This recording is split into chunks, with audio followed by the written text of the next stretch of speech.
Hello friends, আশা করি সবাই খুব ভালো আছো। তো আজ এমন একটা টিপস তোমাদেরকে দেখাতে চলেছি। তো এইটা তোমরা যদি মাথায় শ্যাম্পু করার সময় ব্যবহার করো, এইভাবেই যদি মাথায় শ্যাম্পু করো তো একটাও চুল উঠবে না আর চুলের গোড়া খুবই শক্ত হবে। তো দেখো, আমি এখানে একটা ডাব শ্যাম্পু নিয়েছি, এক এখানে 1 চাকা লেবু নিয়েছি, চিনি নিয়েছি আর আদা নিয়েছি।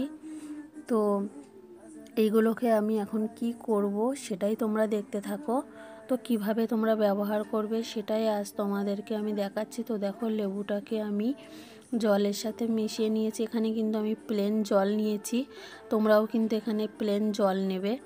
জলে এক এক ছে লেবু দিতে হবে। তো এক ছে দিতেও পারো বা একটা লেবু পুরোও দিতে পারো, লেবুতে কোনো ক্ষতি করে না। আদাটা তোমরা থেতো করে রস বের করে নিতে পারো, না হলে আদাটা এইভাবে কুড়িয়ে নিতে পারো। তো আমি এইভাবে কুড়িয়ে নিয়েছি।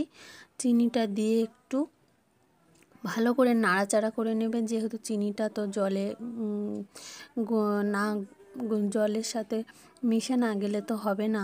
তো দানা দানা নিচে পড়ে থাকবে, সেটাতে অসুবিধা হয়ে যাবে, মাথায় গোটাটা পড়ে গেলে তখন ফুটতে থাকবে।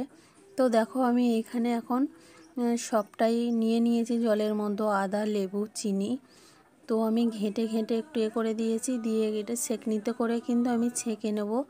তো তোমরা পারলে এভাবে ছেঁকে নেবে, আর তোমরা না ছেঁকলেও হয়ে যাবে। তোমরা আদাটা রস করে বের করে নিতে পারো, তাহলে আর তোমাদের ছেঁকতে হবে না। আমি যেহেতু আদাটাকে কুড়িয়ে দিয়েছিলাম, তাই জন্য আমি আদাটাকে এখন ছেঁকনিতে করে ছেঁকনিতে করে ছেঁকে নিয়েছি। তো দেখো, একদম ঠেটোগুলো বের হয়ে গেছে, আর মাথায় এগুলো যাবে না, মাথার চুলের মধ্যে। আর এমনি প্লেন জলটাকে আমি এখন বের করে নিয়েছি। আর এখন দেব যেটা আমার লাস্ট, সেটা দেব আমি ডাব শ্যাম্পু। তোমরা যে কোনো শ্যাম্পু দিতে পারো, তো আমি ডাব এখানে ইউজ করি, তাই জন্য আমি ডাব শ্যাম্পু 1 পাতা দিয়ে দিলাম। 1 পাতাতেই আমার হয়ে যায়। তোমাদের যদি 1 পাতাতে না হয় 2 পাতাও এখানে ইউজ করতে পারবে। যেমন আমার চুল খুব একটা না, ওই জন্য করে আমার একটাই হয়ে যায়। তো দেখো, এইভাবে আমি এখন নেড়ে চেড়ে নেব। তাহলে প্রথম থেকে দেখলে আমি কিভাবে এটাকে রেডি করলাম।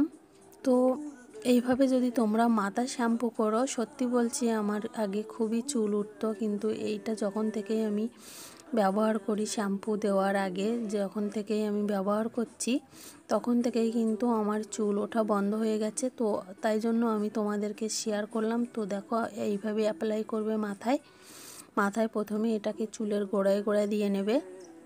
আর আমি কিন্তু শ্যাম্পুটা দিয়ে একটু ফিকিয়ে নিয়েছিলাম, তো একটু সামান্য গ্যাঁজা হয়ে গেছে, দেখতেই পাচ্ছ বাটির মধ্যে। তো আমি মাথার গোড়ায় গোড়ায় এইভাবে অ্যাপ্লাই করে মাথাটা কিন্তু শ্যাম্পু করে নেব, কিছুক্ষণ রাখবো, 1-2 মিনিট 3 মিনিটের মতো। তো এইভাবেই আমি শ্যাম্পু করে নিয়ে কিছুক্ষণ রেখে দেবো, দিয়ে আমি প্লেন জলে সুন্দর করে চুলটা যেমন ধুয়ে নিই, শ্যাম্পু করে নিই, তেমনই করে নেব। শীতের সময় প্রচুর চুল উঠতে থাকে, তাই তোমাদেরকে শেয়ার